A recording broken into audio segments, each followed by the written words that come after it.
साधु साधु साधु। नमो तस्से भगवतो अरहतो सम्मा संबुद्धस्से। उन तथागत महाकारुणिक सम्मा संबुद्ध भगवान बुद्ध के चरणों में मेरा सादर प्रणाम, जिन्होंने ये श्री सद्धर्म का उपदेश दिए, हमें ज्ञान का रास्ता बताएं। उन गुरु जी के चरणों में मेरा सादर प्रणाम। पुण्यवान उपासकों, भाई एवं बहनों, आज हम आपको पुण्य के बारे में बताने जा रहे हैं। भगवान बुद्ध बताएं, सब पापस्य अकरणं कुशलस्य उपसंपदा सचित्त पर्योदपनं एतं बुद्धानुशासनं। सारे पाप, जितना भी पाप है वो ना करना, पुण्य का संचय करना, अपने मन को पारिशुद्ध रखना, यही भगवान बुद्ध का शासन है, धर्म है। तो हम पुण्य का संचय करने का एक विशेष तरीका हम आपको बताते हैं, जो दान में पुण्य। दान में पुण्य आप कैसे कर सकते हैं? देखिए दान में पुण्य का कीमत, दान में पुण्य का क्या महत्व है, वो आप इस धर्म से सुन सकते हैं। कितना दान देना कितना जरूरी है, जीवन को कितना बदलाव आता है, कितना परिवर्तन आता है दान से, क्या लाभ है, वो आज इस प्रवचन से सुन सकते हैं। तो भगवान बुद्ध के समय भगवान बुद्ध उस समय श्रावस्ती में अनाथ पिंडिक सेठ के आश्रम में, जो जेतवन आश्रम था, उसी आश्रम में रह रहे थे।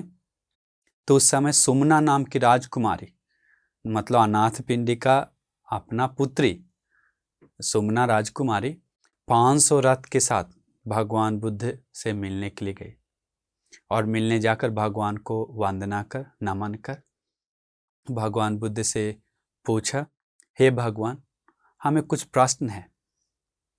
हे भगवान, कोई कोई लोग हैं जो हम कुछ प्रश्न पूछना चाहते हैं। आपके इसी बुद्ध शासन में 2 प्रकार का लोग हैं।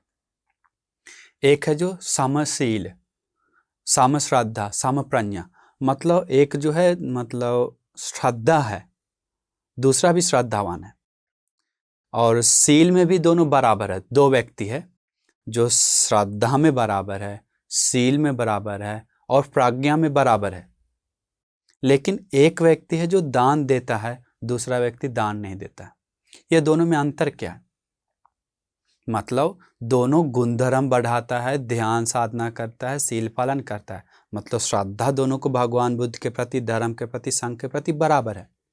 शीलवान दोनों बराबर है, शील दोनों पंचशील है तो अष्टशील है, अष्टशील है तो भिक्षु का जीवन है तो उपसंपदा है। दोनों शील बराबर से रक्षा करता है।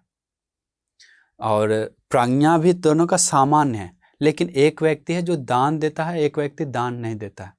तो दोनों में अंतर क्या है? भगवान बुद्ध दोनों मरने के बाद कहाँ जाएगा? दोनों मरने के बाद दिव्य लोक जाएगा। भगवान बुद्ध से सुमना बताए दोनों दिव्य लोक जाए, क्योंकि श्रद्धा है, शील है, ये 2 कारण काफी है दिव्य लोक जाने के लिए। पूरा लंबा प्रश्न पूछा, तो दिव्य लोक जाने के लिए काफी है, तो दोनों दिव्य लोक ही गया। तो दान देने वाला, दान नहीं देने वाले में अंतर क्या है? भगवान दोनों तो एक जैसा जगह पे गया। हाँ सुमना, तुम नहीं जानती हो, बहुत अंतर है। भगवान क्या अंतर है? सुमना, जो व्यक्ति दान दिया है, जो व्यक्ति दान नहीं दिया है, दान नहीं दिया हुआ व्यक्ति से दान दिया हुआ व्यक्ति दिव्य आयु, दिव्य वर्ण, दिव्य सुख, दिव्य अधिपति, दिव्य बल से ज्यादा है। देखिए, जो दान दिया है उससे कई गुना ज्यादा आयु से ज्यादा है, सुंदरता से ज्यादा है, सुख से ज्यादा है, बल से ज्यादा, अधिपति से ज्यादा है। तो सोचिए, जो दान दिया, और जो दान नहीं थे उसको बहुत कम है। फिर सुमना पूछती है, ऐसा है तो भगवान बुद्ध वो दोनों मनुष्य लोक आया, तो मनुष्य लोक में भी अंतर है सुमना। मनुष्य लोक में भी जो दान दिया है वो आयु से, उम्र से उससे ज्यादा है, सुंदरता से उससे कई ज्यादा है, सुख संपत्ति से उससे बहुत ज्यादा है, बल से उससे ज्यादा है, अधिपति से उससे ज्यादा है। तो ये कारण उससे बहुत ज्यादा है। किससे? जो दान दिया। वो गरीब कभी नॉर्मल परिवार में, लेकिन जो दान दिया करोड़पति परिवार में जन्म लेता है, सुंदर रूप मिलता है, लंबी उम्र मिलता है, स्वस्थ शरीर मिलता है, बल मिलता है, शक्ति मिलता है, प्रसिद्ध होता है। ये सब होता है दान का फल से। ज़्यादा। तो फिर भगवान बुद्ध से पूछा सुमना कि हे भगवान, अगर दोनों भिक्षु बन गया तो? अब भिक्षु बनेगा तो क्या अंतर है वो पता चलना चाहिए, दोनों तो एक ही जैसा चीवर पहन कर पिंडपात जाना पड़ेगा। तो दोनों भिक्षु बन गया तो क्या अंतर है? तो फिर भगवान बुद्ध बताएं बहुत अंतर है सुमना। जो दान दिया है संसार में वो चीवर उसको बहुत मिलता है, अच्छा अच्छा चीवर। पिंडपात जाता है तो स्वादिष्ट स्वादिष्ट भोजन मिलता है। सेनासन कुटिया मिलता है तो बहुत अच्छा वाला कुटिया मिलता है, और दवा पानी जल्दी मिल जाता है कुछ बीमार पड़ने पे। लेकिन जो दान नहीं दिया उसको नॉर्मल मिलता है, इतना अच्छा अच्छा नहीं मिलता है, नॉर्मल। तो ये इतना अंतर है देखिए। इसके बाद फिर बताए दोनों भगवान बुद्ध दोनों अरहंत हो गया तो? हाँ सुनना, अरहंत होने के बाद कोई चेंजिंग नहीं, कोई बदलाव नहीं, दोनों का सेम है, क्योंकि चित्त का स्वभाव दोनों का सेम है, अरहंत होना। इसके बाद सुमना बहुत खुश हो गई। भगवान बुद्ध बताए भगवान बुद्ध देवलोक में जन्म लेने के लिए, सुख पाने के लिए भी देवताओं को पुण्य का जरूरत है, मनुष्य लोग को पुण्य का जरूरत है, भिक्षु लोग को पुण्य का जरूरत है। ये पुण्य इतना, दान में पुण्य इतना जरूरी है। इसके बाद भगवान बुद्ध को पूछकर बहुत खुश होकर गई। भगवान बुद्ध उसी समय बताएं, हाँ सुमना, दान देने वाला व्यक्ति जैसे चंद्रमा सभी ताराओं से ज़्यादा चमकता है, अलग से दिखता है, वैसा ही दान देने वाला व्यक्ति कंजूस लोगों में से चमकते हुए दिखता है अलग से। जो सील पालन भी करता है, अगर दान नहीं देता तो उससे भी ज़्यादा चमकता है दान देने वाला, सील पालन करने वाला। और जो कोई लोग कंजूस है वो सब उससे ऊपर है वो। इसलिए दान देना चाहिए, दान देने वाला मतलब दानी बनना चाहिए, लोभी नहीं बनना चाहिए। क्योंकि आपको एक निधान के बारे में बताते हैं, धन पुण्य निधान दुनिया में कितना प्रकार का होता है? 4 प्रकार का। जंगम निधान, स्थावर निधान, अंग सम निधान, इसके बाद चौथा है अनुगामिक निधान। ये 4 निधान है। तो जंगम निधान बोलता है जो अपने मतलब अपने पास है, जैसे धन संपत्ति, सोना, हीरा, मोती, ये सब जंगम निधान है, जो इधर उधर ले जा सके, ये सब। दूसरा है क्या? निधान धन। दूसरा है स्थावर निधान। स्थावर निधान मतलब जो स्थावर है, जैसे घर, जमीन जायदाद, या और बैंक में स्थावर 10 साल के लिए स्थावर करते हैं, मतलब फिक्स डिपोजिट, तो स्थावर हो गया 10 साल के लिए। जमीन जायदाद घर, ये सब स्थावर निधान है, चल नहीं, अचल। इसके बाद तीसरा अंग सम निधान, अपने शरीर के साथ जो रहता है, जैसे बुद्धि, ज्ञान, नॉलेज, डिग्री, ये सब शरीर अंग से मिला हुआ है, ये भी एक निधान है, धन जैसा। और चौथा अनुगामिक निधान, जो संसार में पीछे पीछे जाता है, पुण्य निधान उसको बोलता है। पुण्य निधान वो अति इंपॉर्टेंट है, क्योंकि बाकी सब निधान, जैसे धन, अतीत में बहुत सारे लोग, भगवान बुद्ध के समय के लोग धन को जमीन के अंदर गाड़ता था, गाड़ के छिपा कर रखता था कि कभी कभी दुर्भिक्ष आएगा तो, या चोर आएगा, चोरी कर लिया धन तो उसको निकाल कर फिर से जीवन बिताएं, या राजा लूट लिया तो, या चोर लूट लिया तो, या मनुष्य लूट लिया तो, या उधार आ गए तो, कुछ भी प्रॉब्लम संकट आने पे वो धन निकाल के इस्तेमाल करने के लिए रखा जाता है, जैसे आजकल लोग बैंक में रखते हैं। तो उस समय ऐसे धन रखता था, लेकिन भगवान बुद्ध बताते हैं वो धन भी ये हानि हो सकता है 5-6 प्रकार से। कैसे? उसको, वो धन को जहाँ गड़ा है उस जगह से दूसरा जगह जा सकता है, क्योंकि धरती का सीमा ऐसे से कभी कभी डोलता है, कभी कभी तो इधर उधर जा सकता है। दूसरा कारण है नाग, धरती के अंदर नाग रहता है समुद्र में आदि, वो नाग, दिव्य नाग, वो ले जा सकता है। यक्ष लोग ले जा सकता है। चौथा मनुष्य, मनुष्य ले जा सकता है, मतलब दुश्मन मनुष्य को पता चल गया, कोई मनुष्य को पता चल गया कि यहाँ पर धन गड़ा हुआ है, उसका है करके चोरी चोरी करके निकाल के ले जा सकता है। कैसे आज बैंक में लूटमारी करता है, बैंक बंद कर देता है, कहीं भी नहीं, कोई उसके बारे में पता नहीं, तो उसका धन पूरा खत्म हो गया। तो ये सब आजकल बैंक सिस्टम है, जमीन गाड़ने का सिस्टम नहीं है। पांचवा है, उस समय जमीन में गाड़ता था इसलिए, लेकिन अभी भी वो लॉस हो सकता है। पांचवा अनित्य होने के बाद, मर जाने के बाद या समय बीतने के बाद सब खत्म हो जाता है। जैसे हम मर गए तो वो धन वैसा ही कि वैसा रह जाता है, इस्तेमाल में नहीं आता है। ये 5 प्रकार का धन बेकार का चला जाता है। लेकिन पुण्य निधान कभी बेकार में नहीं जाता है, हमेशा जीवन के पीछे पीछे आता है, जीवन के साथ सुख देता है, जीवन को कल्याण करता है। ये धन संपत्ति भी उसको पुण्य से ही मिलता है, ये अंग सम धन भी पुण्य से मिलता है। लेकिन लोग भूल जाता है ये अनुगामिक निधान को जमा करने के लिए, अंतिम में खाली करके ये चला जाता है। निधान हमेशा भरना चाहिए। निधान, पुण्य निधान कैसे भर सकते हैं आप?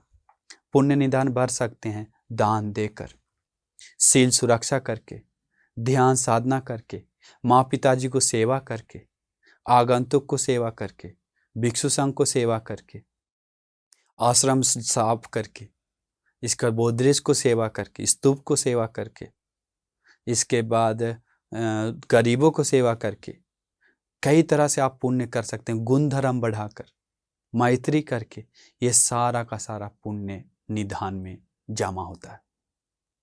पुण्य निधान भरने के बाद वो व्यक्ति जो कुछ भी हो उसको विफल नहीं जाता है, बेकार नहीं जाता है, वो साथ में जाता है। इसलिए पुण्य निधान किसी भी तरह से जमा करना चाहिए।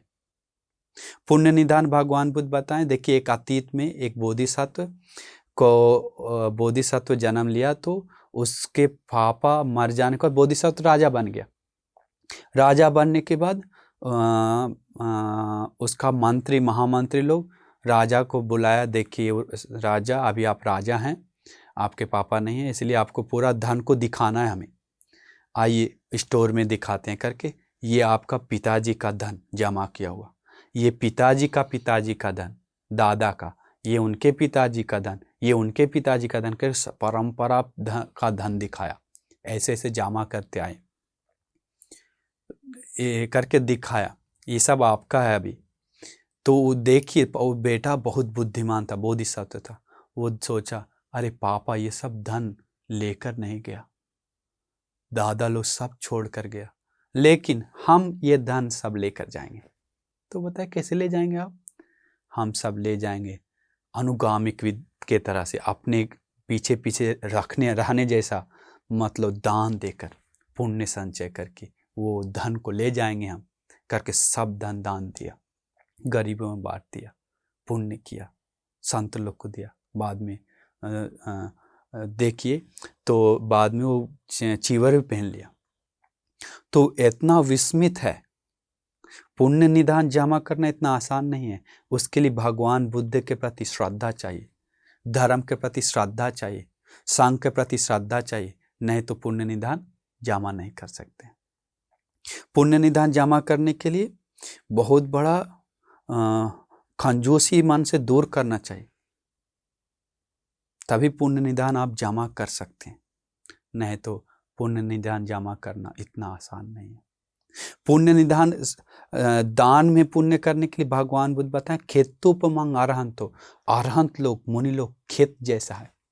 कास्यकंग दायक उपमंग, ये जो कि मतलब दायक लोग है, किसान जैसा है।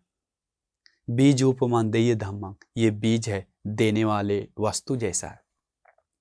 तो किसी के पास अच्छा खेत मिल गया, तो बहुत सारवत खेत, जो थोड़ा भी उगाएं तो पूरा अच्छा से उग जाता है, तो वैसे खेत में कौन नहीं उगाना चाहता है?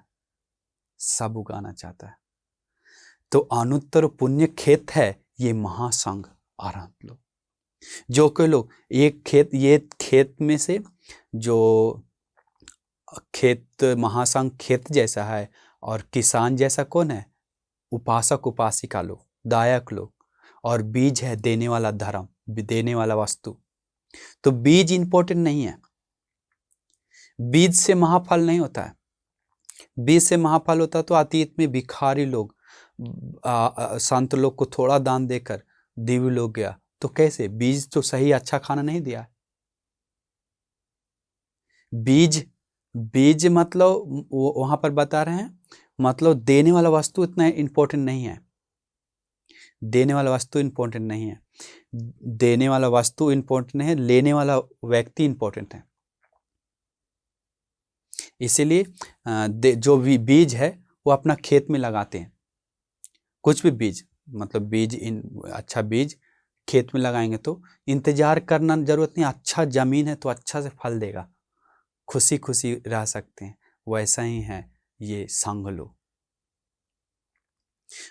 महासंघ के नाम से जो कोई पुण्य करता है उसको वो दिल में श्रद्धा जागना चाहिए, अंदर से जागना चाहिए। तो ये पुण्य करके खुश होना चाहिए कि हम अनुगामिक निधान जमा किए। ये बीज मतलब बीज, अच्छा बीज रोपना चाहिए जमीन में फलने के लिए, वैसे ही अच्छा वस्तु देना चाहिए संघ को। अच्छा वस्तु संघ को दान देने से महाफल मिलता है। गुणों को स्मरण करते हुए दान देना चाहिए, गुणों को स्मरण करते हुए। और दूसरा, एक दिन मतलब एक और विशेष घटना, लोग सोचता है कि दान देने से इस जन्म में क्या फल है। तो उस समय भी लोगों को ये प्रश्न उठा, तो सिंह सेनापति था, तो उनके मन में ये प्रश्न हुआ कि दान देने से इस जन्म में क्या फल मिलता है। आने के बाद सीधा भगवान बुद्ध के पास गया, भगवान बुद्ध से पूछा, हे भगवान, हम जब दान देते हैं तो इस जन्म में क्या उसका फल मिलता है, कैसे हम देखें इसका फल है। बताया भगवान बुद्ध, दान देने का 5 फल ऐसा ऐसा है करके भगवान बुद्ध बताएं। पहला, दान देने वाला व्यक्ति मनुष्यों का प्रिय होता है, मनुष्य लोग उसको प्रिय करता है, उसको दोस्ती बनाना चाहता है, उसको उससे प्यार करता है, मतलब उसके प्रति खुश होता है।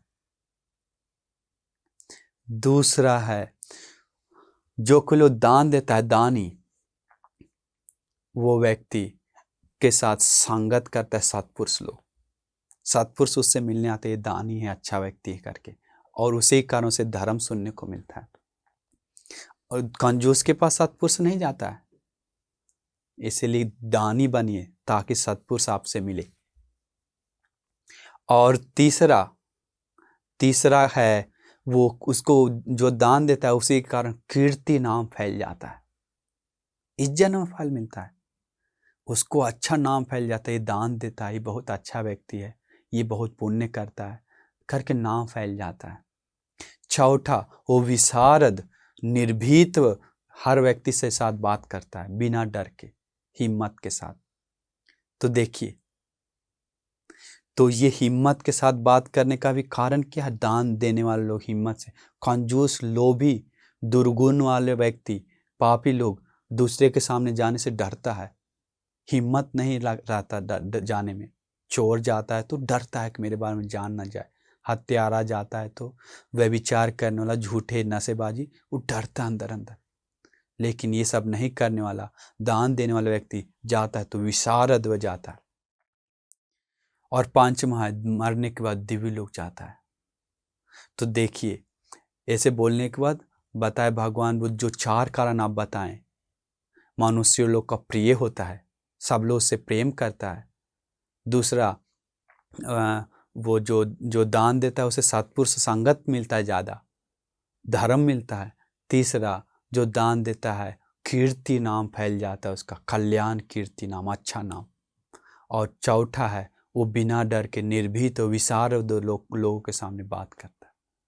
ये हम खुद प्रैक्टिकल देख रहे हैं, ये 4 मेरे साथ होता है भगवान। हम जब दान देते हैं, बहुत दान दिए, लोग हमसे बहुत प्रिय करता है भगवान, लोग हम सत्पुरुष लोग हमसे संगत करता है, हमसे मिलता है, हमसे बात करता है। भगवान, मेरा नाम कीर्ति राव पूरा फैल गया है सभी जगह, ये दान देता है, बहुत अच्छा है। चौथा, भगवान हम बिना डर के लोगों के साथ बात करते हैं, चाहे कोई भी हो, कोई भी जात का हो, कोई भी कुल का हो, कोई भी व्यक्ति हो, हम बिना डर के बात करते हैं। और पांचवा जो भगवान आपके श्रद्धा से, हम विश्वास से ये मानते हैं कि जरूर सुगति जाकर वो मिलेगा। इसीलिए आप क्या करना चाहिए? दान देना चाहिए। ये धन को जमा करना चाहिए, पुण्य धन को। पुण्य धन जमा करेंगे तो आपको वो विफल नहीं जाएगा। पुण्य धन जमा करने वाला व्यक्ति को भगवान बुद्ध बताएं में उसी पुण्य से वो जो मन वो खरीद सकता है। पुण्य एक धन जैसा है। भगवान बुद्ध बताएं पुण्य से जैसे माली फूल खरीदने जाता है रंग बिरंग पैसा देकर, वैसा ही पुण्य नाम का धन से सोतापन, सकदागामी, अनागामी आदि मार्ग फल खरीद सकता है। खरीदना मतलब उसी पुण्य से उसका प्रज्ञा जागता है, उसी पुण्य से उसे लौकिक सुख और लोकोत्तर सुख दोनों मिलता है। लौकिक सुख मतलब आयु, वन, सुख, बल और यश, कीर्ति आदि। लोकोत्तर सुख मतलब उसको उसी पुण्य से कल्याण मित्र संगति, सद्धर्म श्रवण, योनिसो मानसिक धर्म को ज्ञान से मनन करने का शक्ति और प्रज्ञा, धर्म की रास्ता पे जाने के लिए हिम्मत, यह सब मिलता है। किसके कारण? निधान, पुण्य निधान जमा करने के कारण। और पुण्य निधान जमा करने के कारण सोतापन होता है, सकदागामी, अनागामी, अरहंत होता है। तो कितना इंपॉर्टेंट है, सबका रास्ता खुलता है पुण्य से। पुण्य का कमी है तो हम लोग का बाधा अधिक है, प्रॉब्लम ज़्यादा है। तो अभी हम लोग खुद देखते हैं कि हम लोग का कितना पुण्य का कमी है।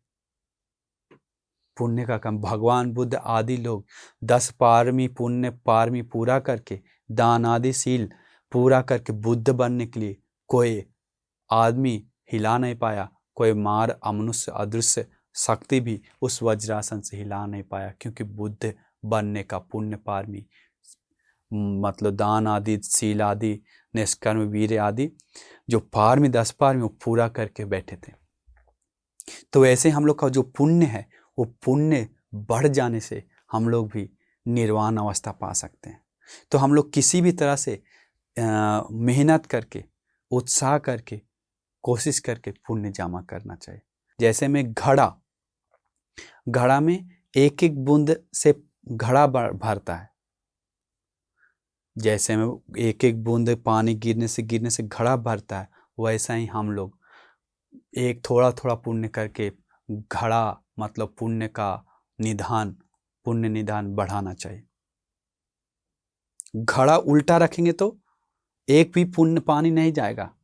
आजकल तो ऐसा ही है, लोग घड़ा उल्टा रखा हुआ है, पानी, बारिश का पानी बाहर निकल रहा है, उसमें जमा नहीं हो रहा। खाली है आजकल लोग का घड़ा, ऊपर से दिखाता है हम ऐसा है, अंदर में कोई पुण्य नहीं है। इसीलिए आजकल लोग इतना पतन हो रहा है। लोग सोचता है पिछले जन्म का पुण्य भोग रहा है, आगे पुण्य नहीं कर रहा है। इसलिए आप सभी लोग पुण्य करने के लिए सीखना चाहिए। जैसे बारिश में बारिश होने के बाद गड्ढा थोड़ा थोड़ा भर जाता है और धीरे धीरे नदी गंगा भरता है, वैसा ही पुण्यवान लोग पुण्य से अपना जीवन भरता है और धीरे धीरे कंजूस लोगों के बीच में वो आगे रहता है आयुवन सुख बल से। इसलिए आप लोग ताराओं से ज़्यादा चंद्रमा जैसा चमकने के लिए कोशिश कीजिए। ताराओं के बीच में कैसे चंद्रमा चमकता है। इसलिए आप लोग हमेशा निरंतर पुण्य करना चाहिए, क्योंकि पुण्य ही हम लोग का असली मित्र है। पुण्य ही हम लोग के साथ जाता है, पुण्य ही हम लोग को मदद करता है।